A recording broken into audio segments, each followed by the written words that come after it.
This is the invocation for peace. Om Bhadram Karne Vishunuyama Devaha Bhadram Pasyemakshapiryajatraha Sthirairangaihi Stuštuvasam Sthanubhihi Vyasema Devakidam Yadayuh.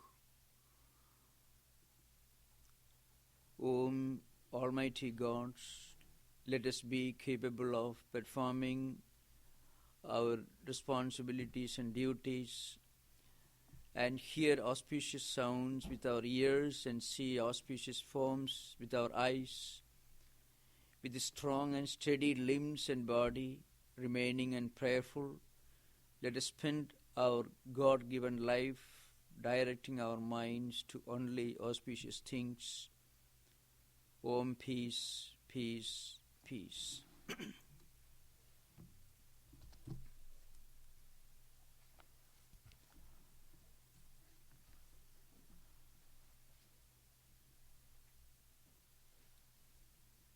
We have been dealing with this second chapter of the text on the Upanishad, Mandukya Upanishad.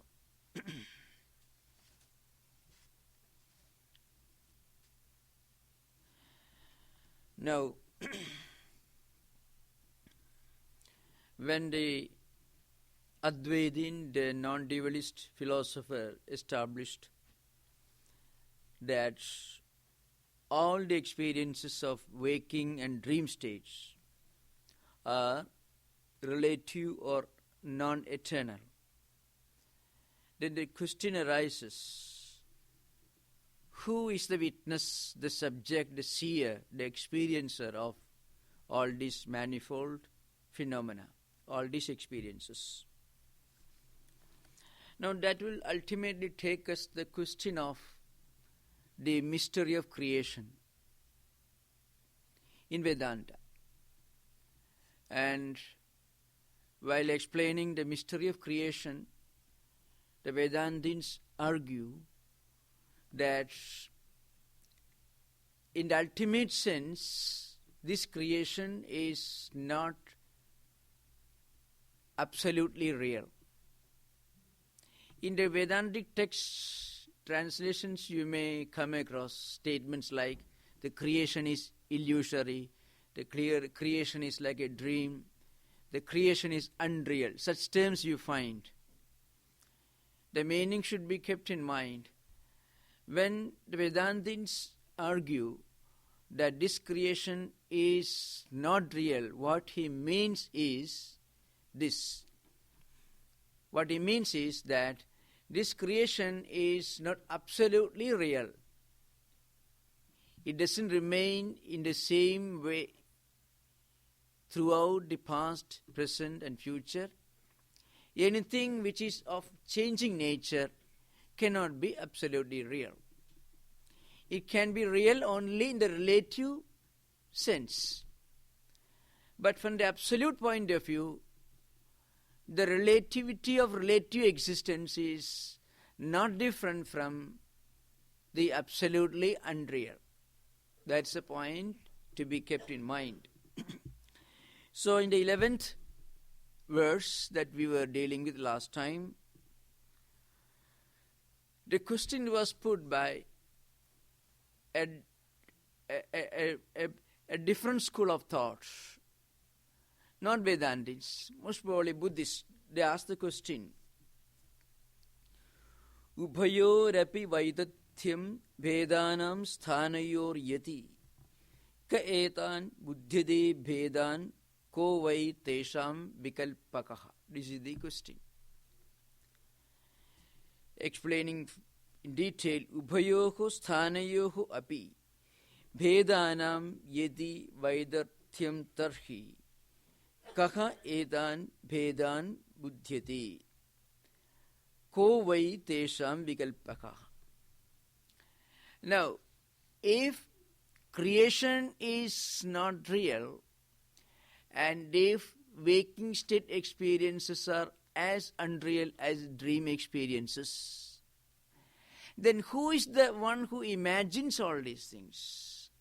Who is the one who mistakes the real for the unreal. Atman or consciousness is the only reality, and there is nothing else which can be called absolutely real. All other entities that we wrongly consider to be real are only superimpositions on the Atman. Because when we consider this world to be absolutely real, then we are actually superimposing the world upon the absolutely real Atman. Just as when we mistake a piece of rope for the snake, we are superimposing snake upon the rope. In this text, the great philosopher Gaudapada describes 36 types of superimpositions. It will be astounding. Say, what a diverse philosophical tradition he had witnessed during his lifetime. He refers to 35, according to some scholars, 36 schools of thinkers, philosophers, who mistake something other than Atman, other than consciousness, to be the absolute reality. That is how the text continues. 36 different types of superimpositions are explained from the verse 20 to 28. These 8-9 verses refer to 36 minor schools of thought prevailing during the time of this order. Now, we will deal with that subject when we come to 20th verse. Now we are just dealing with the 12th verse. So, in answer to the question as to who is the witness, is everything is unreal, is everything is relative or illusory, then who is the witness, who is the experiencer, the seer, the subject? Now, the answer to this question is this. Advaitins or non-dualist school of philosophers say that Atman or Brahman is the eternal witness, the eternal subject, the eternal experiencer, the eternal seer. Atman is the only reality. Atman, by its own Maya will explain later, projects all these manifold phenomena. So, in other words, the objects do not have an existence independent of the subject.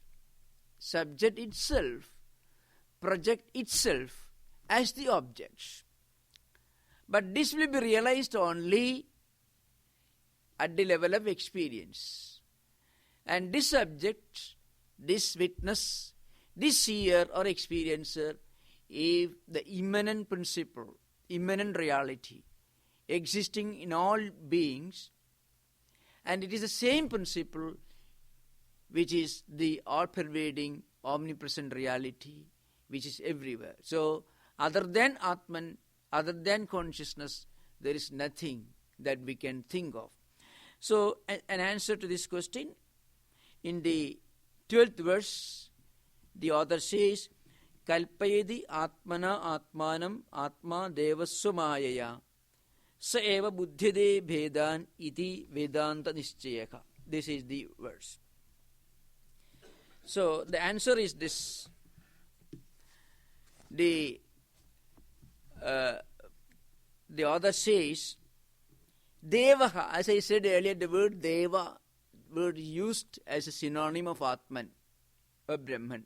Deva actually means the reality who illumines the entire world, which answers our prayers.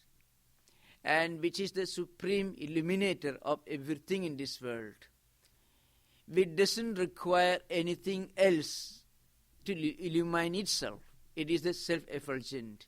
It is the self-effulgence itself. All the effulgence and illumination that we can think of derives its existence, its origin from this Atman. So, the answer is this. This Atman, which is self-luminous, through his own Maya, imagines in himself, by himself, all these manifold entities, all these various entities. Not only things that are visible, but also things which are not visible but deeply felt. So our thoughts, our impressions, our tendencies, happiness, misery, all these. These are internal, invisible things, and also external, visible, manifold entities. All these are the results of imaginations. Atman itself imagines through his own Maya. We'll explain this point, this Maya now. And he alone cognizes. So he projects all these manifold entities, and then that Atman reflects through the intellect of these created beings. So when this Atman manifests through the intellect of all these created beings, that mechanism becomes the cognizer. So the Atman alone cognizes everything. Who cognizes? When a person's soul leaves the body, his eyes may be all right, his limbs may be all right, but then he can't cognize anything. Something leaves him or her. So Atman itself creates these manifold phenomena, and Atman or consciousness itself acts as the cognizer, the subject, the seer, the witness, and the experiencer of things which he himself projects. Now this is the conclusion of Vedanta. Here we have to remember there is a word used here, Sumayaya, Atman by his own Maya. See, in Vedanta, the material cause of this world and the efficient cause of this world are the same. Suppose, a person makes a cloth.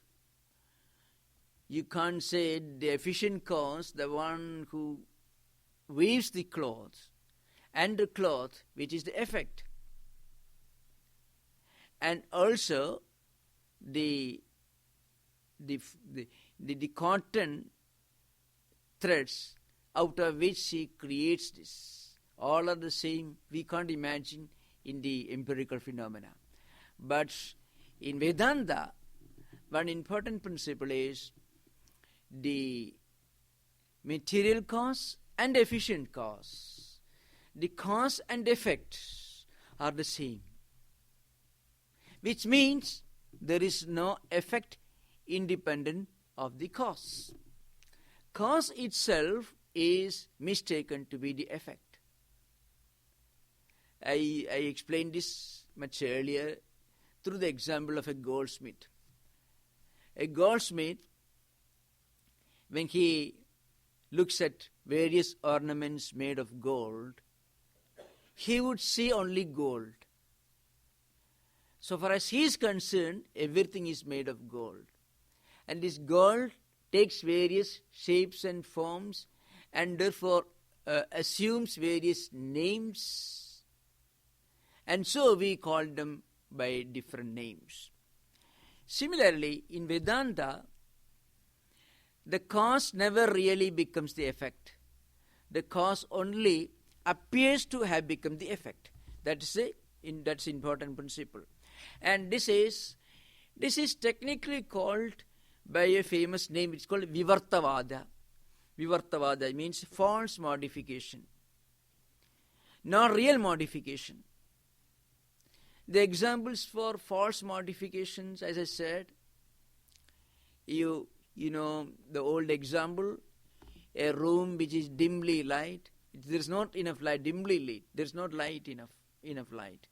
The door is half closed, the windows are half closed, and there is something lying on the floor which resembles a rope by its shape and the way it's coiled up, and you mistake it to be a snake.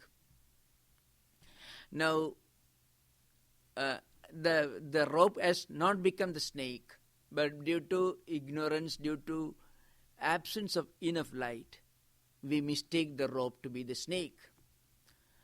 The rope has not really become the snake. In other ways, in reality, the gold has not become the ornament. Gold remains the gold. Gold may look like a ring, as if it has become a ring, but really the gold has not become the ring. Becoming means it has not modified itself into another entity. No. Gold remains a gold, which means gold, which means this modification is not real, it is false modification. Sometimes this is called transfiguration, though this term, this English translation is not always accepted by traditional scholars, but the idea is this: false modification is Vivartavada. Atman or Brahman, consciousness, has not become this world. When we don't realize that there is only one reality in this world, and that is consciousness or Atman, it's because we think that this world alone exists, or we think that Atman has become this world. But really, no, it has not become this world. It appears to have become. Swami Vivekananda says, when you look at Brahman or Atman through the prism, through the medium of time, space and causation, or it's called relativity, that absolute perfect Atman or Brahman is mistaken to be the world. And we falsely imagine this world has got an independent status, independent of Atman. But really this world has no independent status. Just as the snake that you by mistake superimpose upon the rope has no existence independent of the rope. Later when you bring the light, you realize there is no snake. Where do you deny, where do you negate the snake? You are negating the snake on the very entity which you mistook to be the snake. What I mistook earlier to be the snake is in fact rope only. So that's why in Vedanta there is a famous book, Advaita Siddhi, famous book, one of the most complicated polemical dialectical work written in the 16th century by a great author called Madhusudana Saraswati. So he refutes 5 definitions of, he refutes objections raised by the followers of Madhvacharya, like Vyasatirtha, Nyayamrita, etc. He refutes 5 objections raised by the objectors of Advaita, defending the 5 definitions given to Maya by Padmapada, Sriharsha, and Anandabodha, and Chitsukacharya, and so on. I will not go into those details. The one important point that's made is the negation of the negation of snake takes place on the rope, on the very entity which was mistaken to be the snake. The snake. Similarly, the negation of the world takes place in the world itself. For a liberated soul, for a Brahmajnani, even when he or she lives in this world, looking at the world, he will be seeing only Brahman or consciousness. He won't be seeing the world. The world that we see is seen by him in a different light.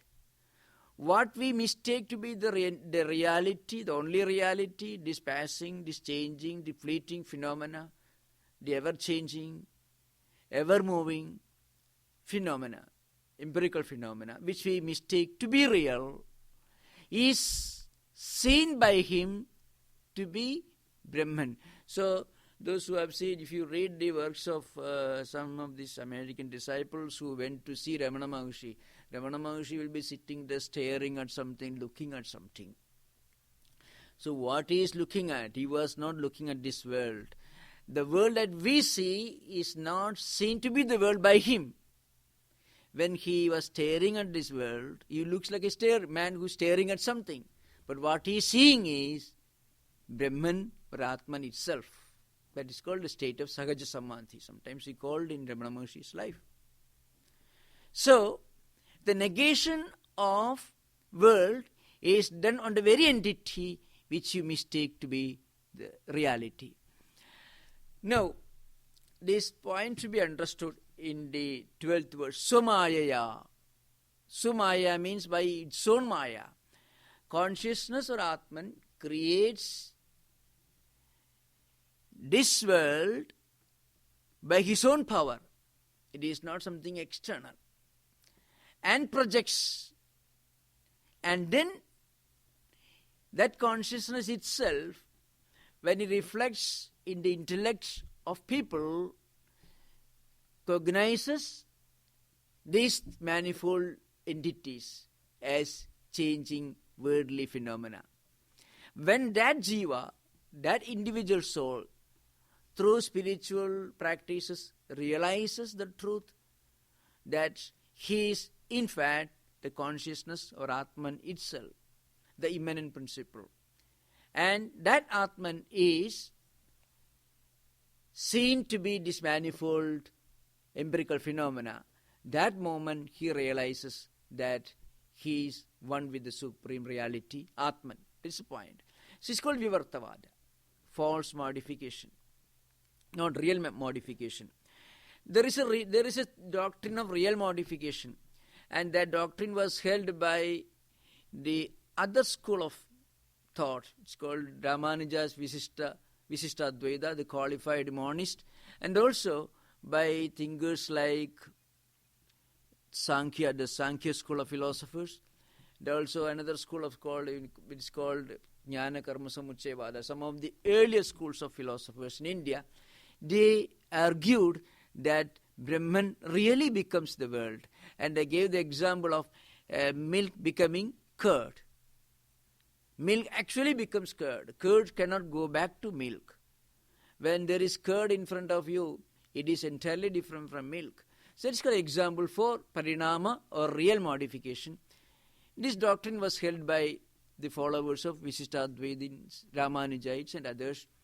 But according to Vedanta, according to Advaita Vedanta, according to the school of Shankaracharya, modification is only false modification, not real modification. This is the point to be understood.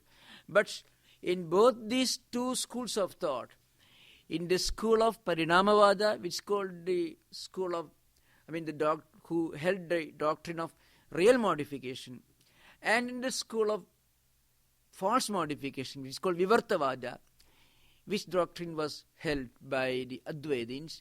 In both these schools, there is one common factor. Both these schools of philosophers believed that effect is already existing in cause. Effect already exists in cause. The effect doesn't come from outside.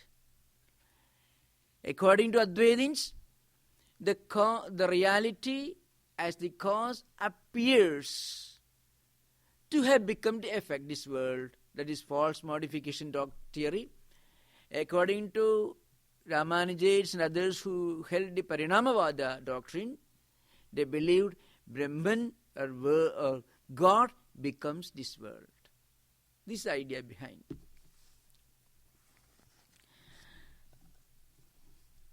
some of the students last time suggested this idea. After taking classes for some time, I would rather give you some time to ask questions and to clarify your doubts. If any of you want any points to be discussed or clarified, you can raise your doubts. We will have some kind of an interaction. Any of you related to any of the ideas which I have been discussing all these days. I dealt with different schools of Buddhist and other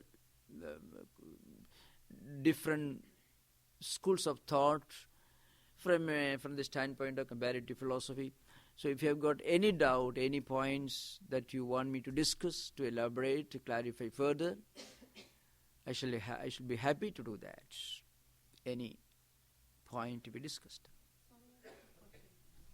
You just said that in Ramanuja's school, the Parinamavada, the effect is inherent in the cause, and that God has actually become the world. Yes. So in that sense, would you say that it is similar to the Western school of thought of pantheism? In Western school and pantheism, God is equated to nature. Nature itself, because God doesn't become God. Nature itself is God. Ramanuja, the school of real modification, the doctrine of real modification, which is held by the Ramanujites and Sankhyas and others, is different from pantheism. Because they believe that, according to Ramanuja, there is a difference between even these two schools of Parinamavada. The Sankhya school of Parinamavada is actually different from Ramanuja's school of Parinamavada, means real modification. But commonalities also is there. Both believe in real modification. That's the commonality, the common factor. Now in pantheism, you don't think of a God other than this nature. Not that God becomes this nature. Nature itself is equated to God.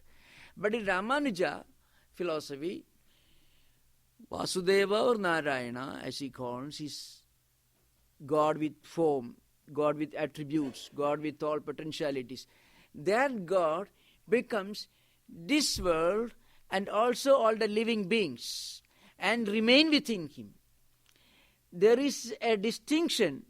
Ramanuja admits a clear distinction between God and the world and also living beings, but that distinction, that difference is not the difference of Madhva or Dvaitic schools of thought, the dualistic school of thought. Ramanuja says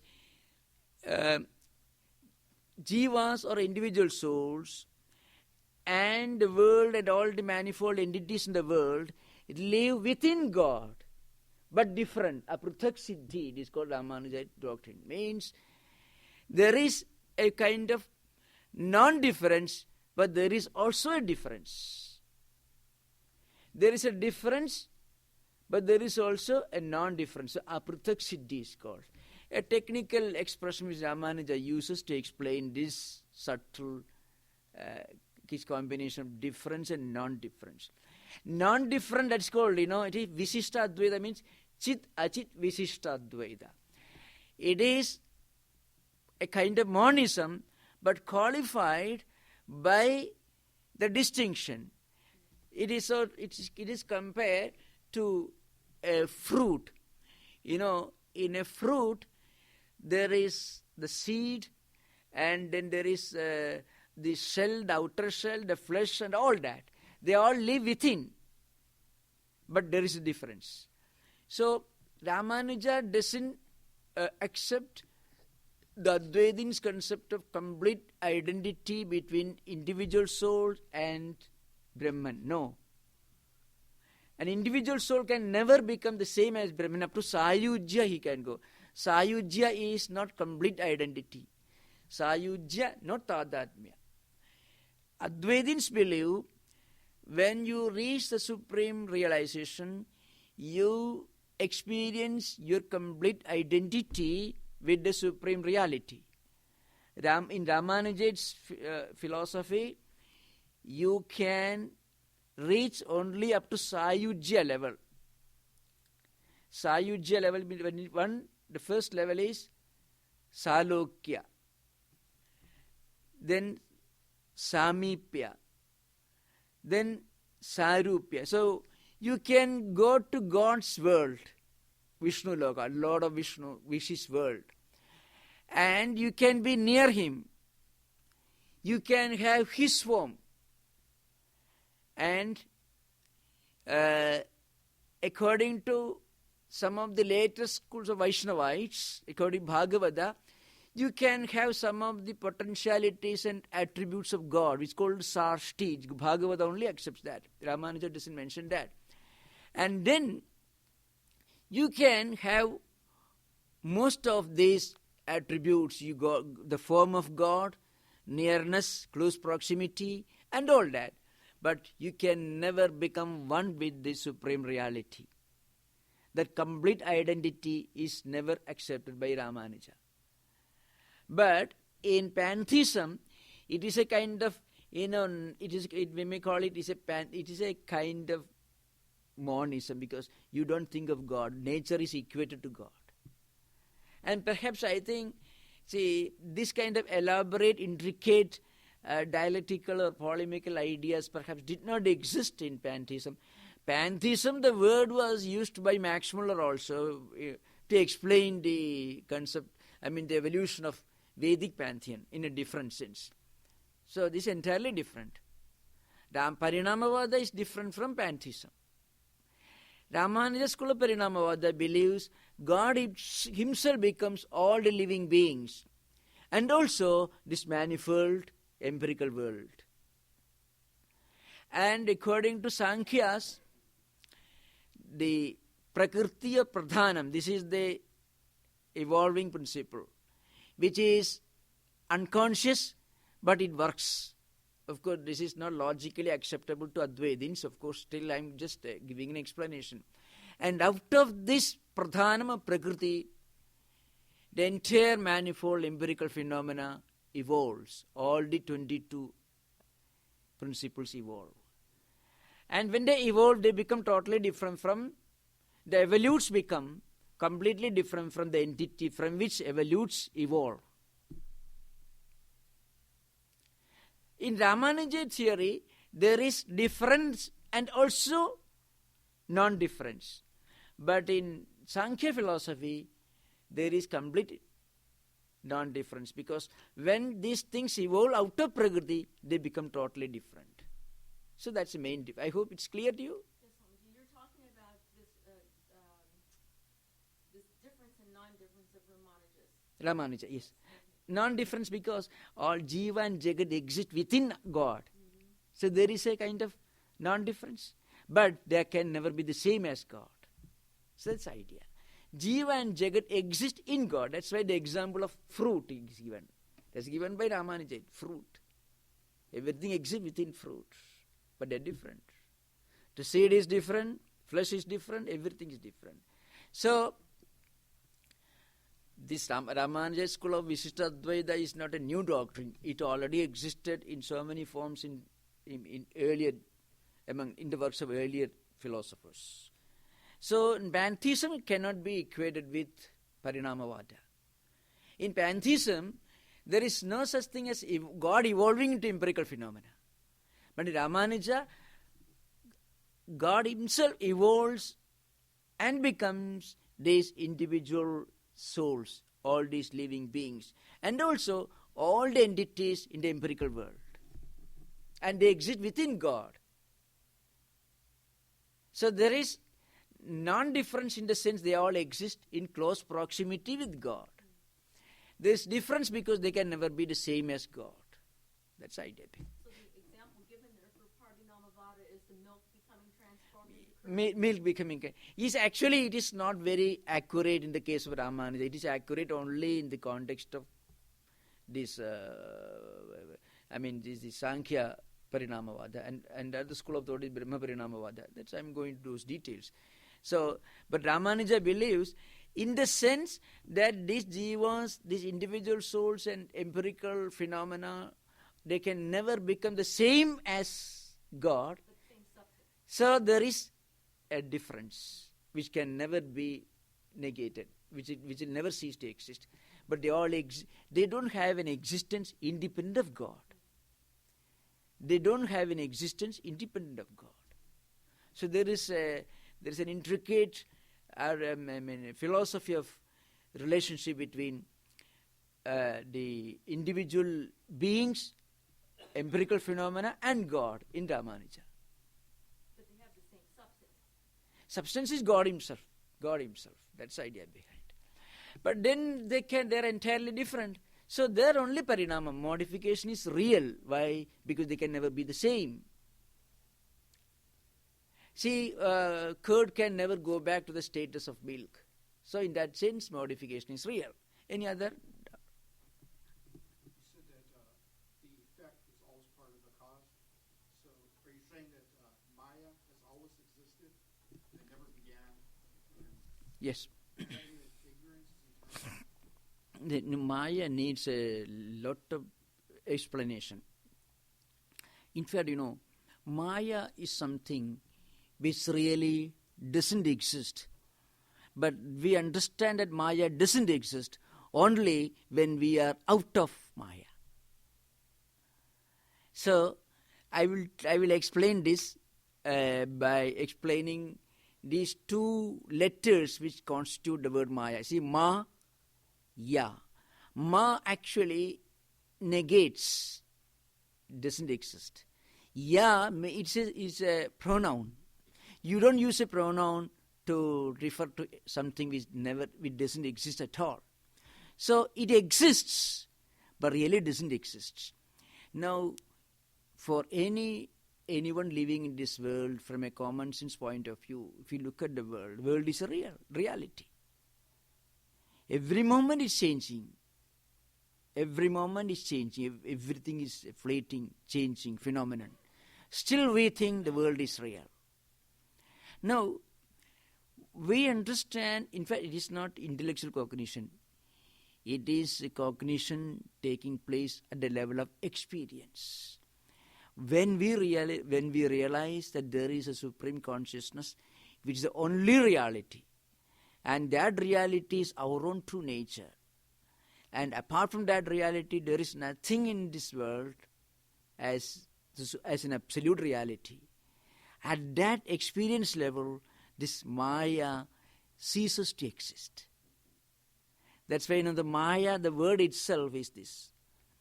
Something really doesn't exist, but we, every moment of our life, experience that it is a reality. Then when do we come out of this? When we go beyond Maya, when we transcend Maya, then we realize this Maya, this relative is relative.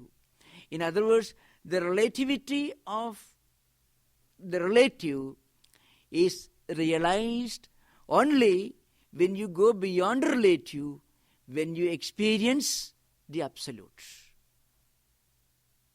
So, in fact, one of the grandest definitions of Maya comes in Shankaracharya's Viveka Chudamani. His explanation is something which is neither existence nor non-existence, neither part nor whole, and so on. And ultimately he says it is something which is beyond definition. In a way, can you think of any other explanation to the world in which we are living, the world of which we are a part? We know the world is real. That's how we experience from the relative empirical point of view.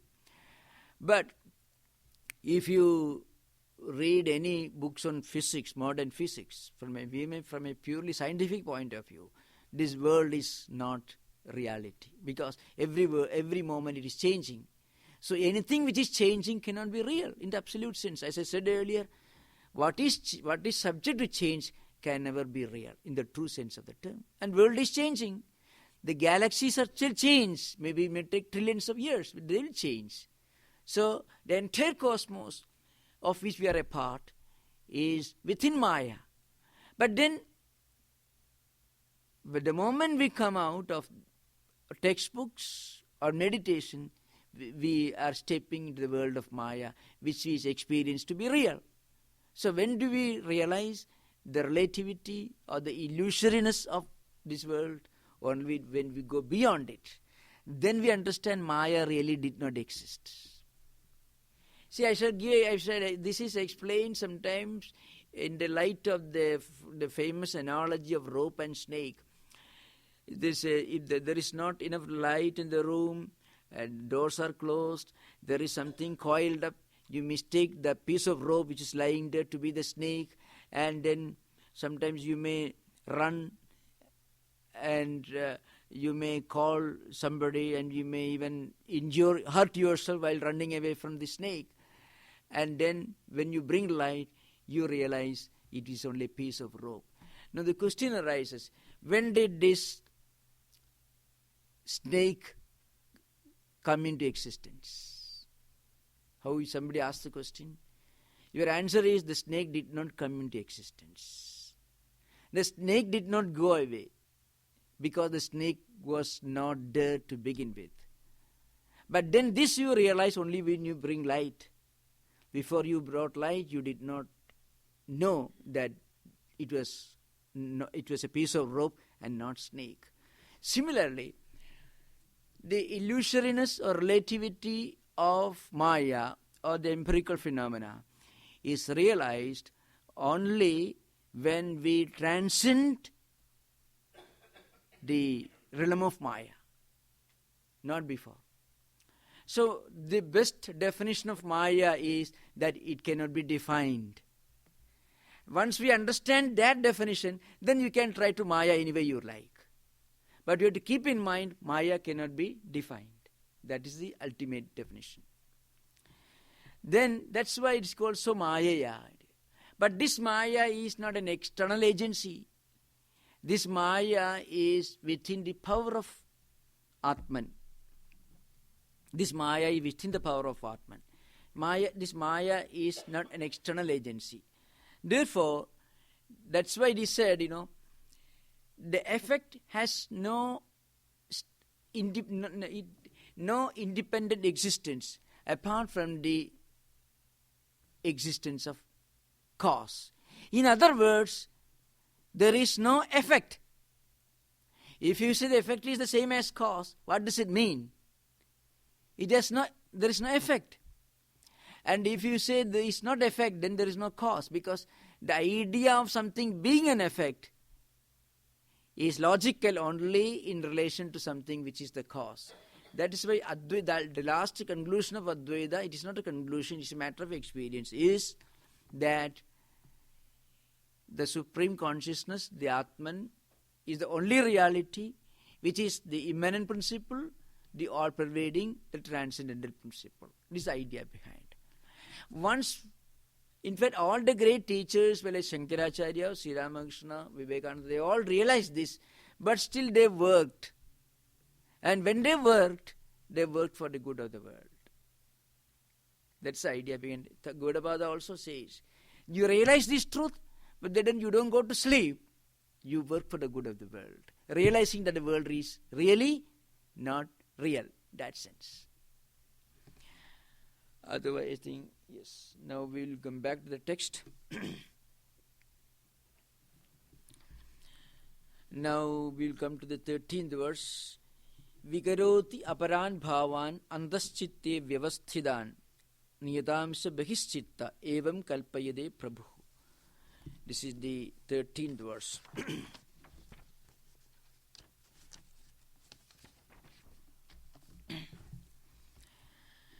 Now, if you split the Sanskrit verse, it will be something like this. Here the word Prabhu is used. Prabhu, in the verse, which means Atman. So, this Atman, Antaha chitte vyavasthidan aparan bhavan vikaroti evam niyatamcha behishchittaha kalpayate. The idea is this. This Atman, he projects the external things. When this Atman turns his mind outward and imagines, then it creates all these external things. And then it creates all these different entities. Not only the earth and other entities, but also all other invisible beings like thought currents and so on. Here, the point to be remembered is this, two types of creation are mentioned here. One is called internal creation, the other is called external creation. When mind and senses are involved, it is the creation of external objects. The mind and senses are together involved, it leads to the creation of external objects. Because when our five senses of perception and mind join together, we pursue external things. These two should always come together. If the eyes are not working, if mind alone is working, we can't see or we can't have any external objects, visible objects. And if eyes are staring at something, if mind is not there, then also we don't cognize external objects. So, two types of creation. One is external creation, in which mind and senses are both involved. The other is internal creation, in which mind alone is involved. Now, for example, what exactly happens, it's said here. First, mind alone is involved. When a painter tries to paint a picture, he has to imagine in his mind the shape, the color, and all the details of the painting that he is going to paint. So also, if a pot maker wants to make a pot, he has to visualize in his mind the characteristics, the shape of the pot that he is going to make. Their mind alone is involved. And then, after getting a clear picture, mental picture of what he is going to make, the pot maker may bring his instruments and clay, or the painter may take the brush and the colors. So, these are two types of creations that are mentioned here. First, mental creation, the creation of external objects with mind and senses. Of course, that takes place later, not first. Before mind and senses are both involved, the creator or anyone who does something, who undertakes a task, will have to get a clear picture of what he is going to make. So first he has to mentally visualize what he is going to create or what he is going to make. This is called internal creation. And then external creation. Then when he really wants to do the work, he needs not only the mind but also the senses. The author says, but all these creations are taking place only at mental level.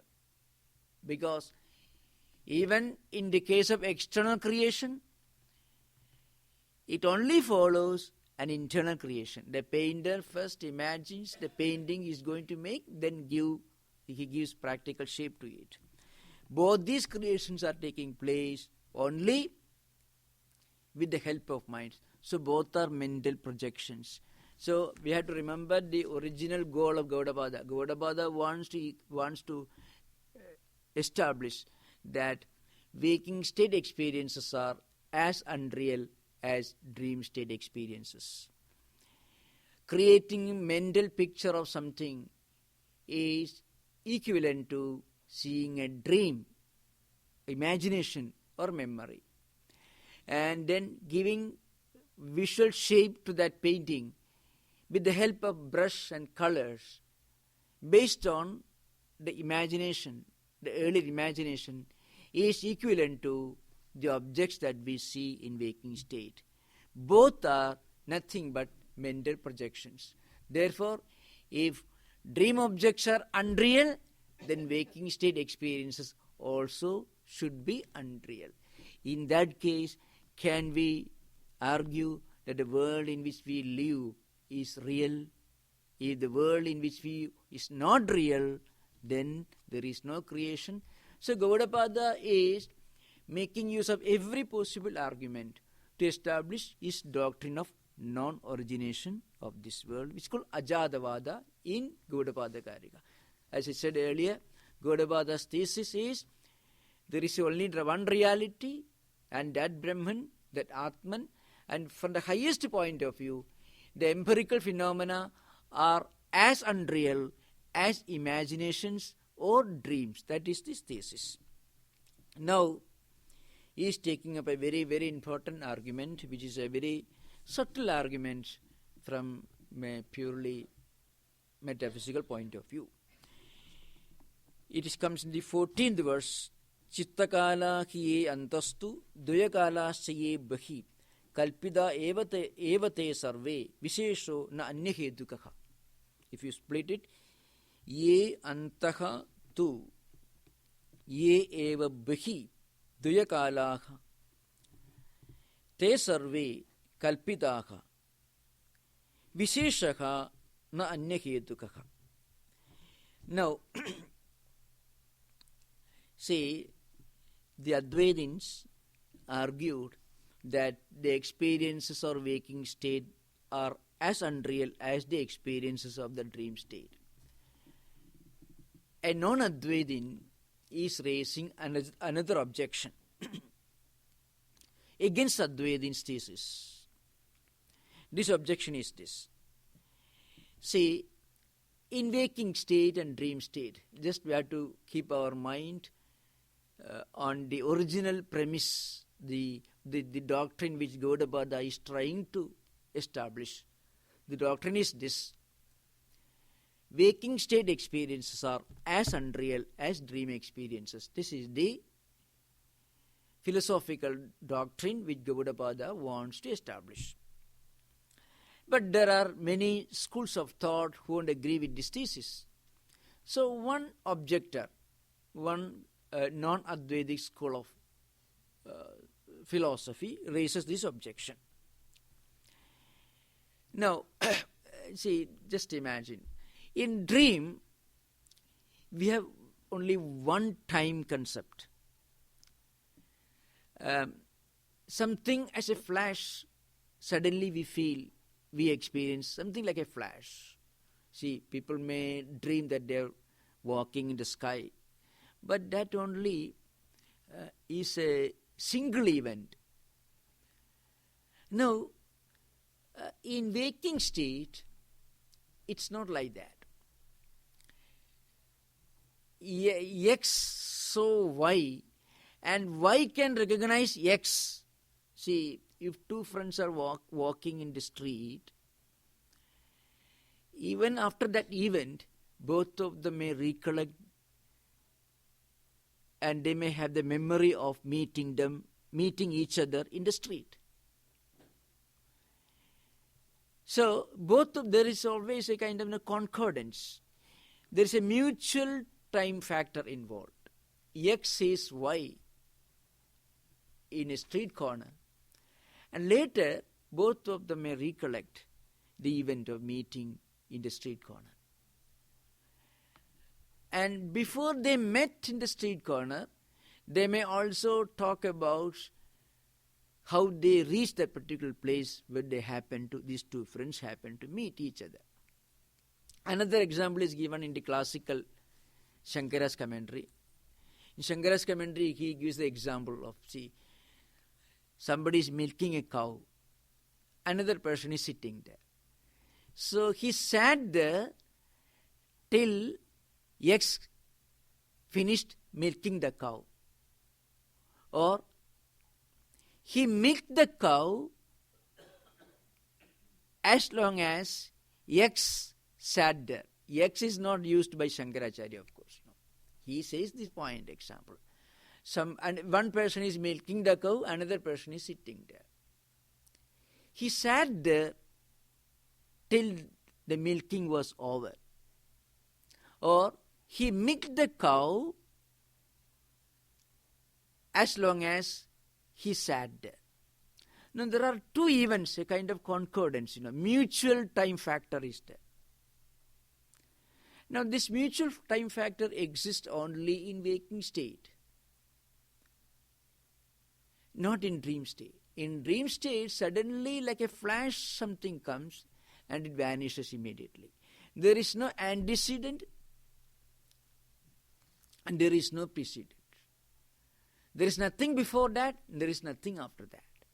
But in waking state, there can be an antecedent, there can be a precedent. Before it took place, see, we can say that person sat there when the other person was milking the cow. Now, if we ask both these persons, they will have two types of explanations. The man who milked the cow will tell you, well, he sat there so long as I was milking the cow.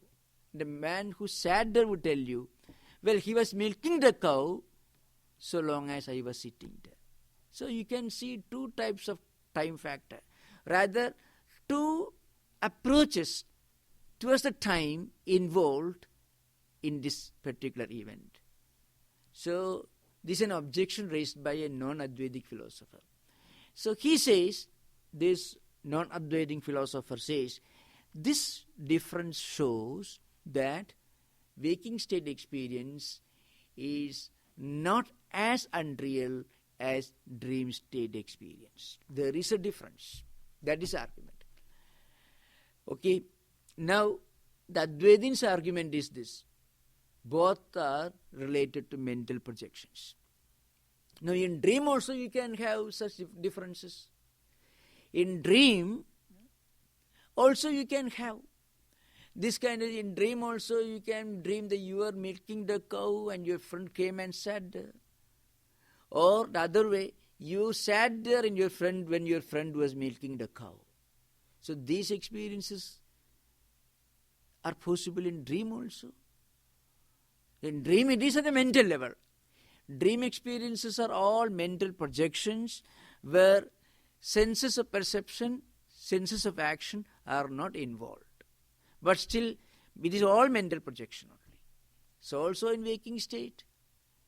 But for the dreamer, this mutual time factor exists. But they're existing only as mental projections, that's all. So also in waking state. Waking state also, it is the way we analyze with our mind that makes the difference. So Advaitins argues, this difference doesn't count. Just as you have multiple time factor in waking state, so also you can have multiple time factor, multiple time limitations in dream state. Only the point is, in dream state, it is pure mental projection. In waking state, it is just it is a real event. But the reality of the event is only from the waking state point of view. The dream experience is real for the dreamer, just as the waking experience is real for the person in waking state. That is the counter argument of the Advaitins. So the objection falls to the ground. That is the point. There we are going to take it more elaborately, I believe. Time is up. Okay, next. Okay, now here there are a few terms that you have to remember that should be clearly understood. A few terms are used here. These are technical terms. Now, Chittakala actually means, Chitta means mind or thoughts. Chittakala means mind or thought, something which exists only as a thought or a mental projection. So, the objection is this. These objects which remain only as long as thought exists are in the mind only, in dream. Now, those objects which are the objects of recognition, mutual recognition, exist for an earlier period and also for a later period in waking state. Because one can say, he didn't come till I started milking the cow. Or the other person say, I left when he finished milking the cow. So there are multiple time factors in waking state. But the Advaitins' argument is, the point is that the argument is put in the third verse, Kalpida evate sarve. All these are due to imaginations only. They are all imagined. Even the external things are only imagination. Imagination in what sense? Imagination, everything. Imagination means everything from the mental point of view. It's only mental projection. That's all. It is mental projection plus senses in waking state. It is mental projection minus senses in dream state. That's the only difference. Okay. Now we'll come to the next verse. They're all interrelated. These ideas are related. The main points which Gaudapada wants to drive home is this. In waking state, everything is external. In dream state, everything is internal, only mental projection. In waking state, senses of action, senses of perception, and mind are involved. In dream state, only mind is involved. Waking state experiences are external, dream state experiences are internal. Another point is, waking state experiences take long time. If you want to travel 1,000 miles, you may need 2 hours. But in dream, it takes only a split second. It doesn't make much difference. Traveling 10,000 miles or 1 yard or 1 feet doesn't make any difference. In dream state, everything is mental. Then, waking state experiences are of a gross nature. Dream state experiences are of a subtle nature. Another way, in waking state experiences, there is an element of practical utility. You can read books, you can discuss, you can pray. All these spiritual practices are possible in waking state, but in dream state, these things are not possible. The reason is, in dream there is no deliberation. In dream we are helpless. Thought flashes in the chitta. We are helpless. In waking state also we are helpless because thanks to Maya. But the main difference is, deliberation is possible to some extent, in a relative sense, in waking state. It is not possible in dream state. Another point is, in waking state, it is clear, visible, obvious. In dream state, it is not clear. The main difference is, waking state experiences involve senses of action and senses of perception. Dream state experiences involve only mental projection. That's the main difference. These are the main differences. So these are the main points that he would elaborate in the coming few verses till he reaches up to 19th verse. From 20th verse onwards, for almost 9 verses, from 20th to 28th verse, Gaudapada gives a long list of 36 types of superimpositions, referring to 36 minor schools of thought. Some of them were major schools, of course. All the schools of Buddhism, Jainism, and ancient Indian materialist schools, and also other fringe philosophical groups are also referred to by Gaudapada in these 9 verses from 20 to 28 verses, referring to 35 and according to a subtle difference 36 different arguments related to the different superimpositions on Brahman. Now we'll come to 15th verse. Avyakta evayentastu sphuda eva chaye bahi kalpida evate sarve visheshastu indriyantere. This meaning here.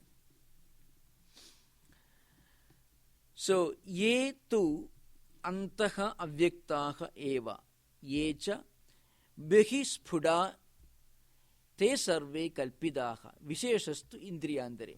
The argument is simple. I already explained this earlier. Sometimes in dream things are seen as avyakta, means not very clear. And in waking state things are seen as very clear events, entities. But this difference is only related to the involvement of senses. Those that are in the mind may seem to be unmanifested, and those outside external entities may appear to be manifested. But this difference is only in the internal sense organs and external sense organs. Why? Because in dream experiences senses are not involved, only mind, and in waking state experiences senses are involved. Of course, mind also is involved. Okay, now we'll come to 16th verse. Jivam kalpayade purvam tato bhavan pruthak vidhan bahyan adhyadbhigam shaiva yada vidyas tada smritihi. So this projection is being explained here. First, this Atman, this consciousness, which is by its very nature without form, without name, without definition, without attributes, which is the immanent, transcendental and omnipresent reality, it projects itself to be conditioned, and this conditioned consciousness is called individual soul or Jivatma. And then the moment this jiva or individual soul comes into existence, immediately the characteristics, attributes, impressions and tendencies of each jiva come into existence, and they create external and internal experiences. That means all the experiences that we have, all the interests, all the thought currents that we have something to do with the residue of the events and actions that we have performed or experiences that we had in the past. And they project themselves in the form of memories, tendencies and impressions, and accordingly we create this external world and internal world.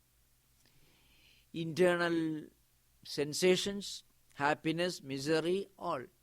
And also external events which are projected outside and which are interpreted according to our tendencies and impressions. All depend upon our own actions, impressions and our own memories. As I said earlier, this is an important point in understanding this 16th verse.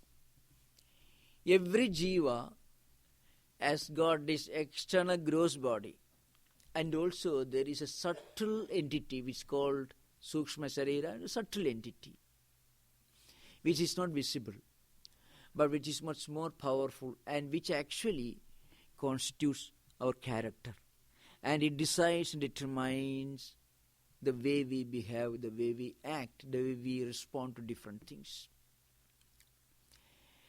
This subtle body consists of 17 entities. It is called Sukshma Sarira. The 5 senses of perception, 5 senses of action, and this these 5 pranas, vital energies. So total 15 plus mind and intellect. These 17. It is called subtle body. They constitute the character. In so how we behave, how we act, what we think, where does lie our interests, what are our natural tendencies. All these are decided by these accumulated memories, which constitute an important aspect of Sukshma Sharira. Of course, this is explained in a much more scientific and more comprehensive manner by Shankaracharya in Vegachudamani, where he calls this subtle entity by another name. It is called Puri Ashtakam, means it is a it is a vehicle which has got 8 units. The Sukshma Sharira, which I explained earlier, consisting of 17 elements, are already included in this. Which are these 8 units? If we understand this, we can understand our own human personality and character. The one set is 5 senses of action, 5 senses of perception, we already know, and then the 5 elements which constitute the human body, and 5 vital energies, and then so these are to be considered to be 4 units. The 5th unit is mind, intellect. It is called chittam or ego sense. Mind with which we speculate and think and imagine. Intellect with which we cognize things, perceive things. Chittam, which is the repository of all accumulated tendencies, impressions, vasanas, like a lake. And the ego sense, when we identify ourselves to be X, Y, Z, etc. So these are the 5. Then there are 3 more. Ignorance. Ignorance means the ignorance which causes all misunderstandings. We think ourselves to be this body, this mind, intellect, and so on. We forget the fact that we are the supreme consciousness, that we are the Atman, that we are the all-pervading reality. That we forget. This avidya, it's called ignorance. And then in its place, we superimpose so many other things. Gaudapada refers to, as I said earlier, refers to 36 types of superimpositions. So, total now we have come to 6 elements. Because of this ignorance, out of this ignorance, we develop different desires for worldly enjoyments, worldly objects, etc. Fleeting things. Avidya kama means ignorance and a desire. And because of this desire, we do many things, and they get us bound to this chain of bondage more and more. This mechanism is called the Puryashtakam. So, when the all-pervading, immanent consciousness, Atman, reflects through this or functions through this Puryashtakam, it is called Jiva. Now, if a Jiva realizes, Jiva means individual soul, when it realizes its true nature, when it realizes that it is the all-pervading reality, the supreme consciousness, then it breaks these chains and comes out. And all spiritual practices are meant for breaking these chains. Breaking these chains which apparently mistake us to be so many things other than our true reality, our true nature, which is Atman. So we will discuss this point later in next class. Om Shanti Shanti Shanti Hari.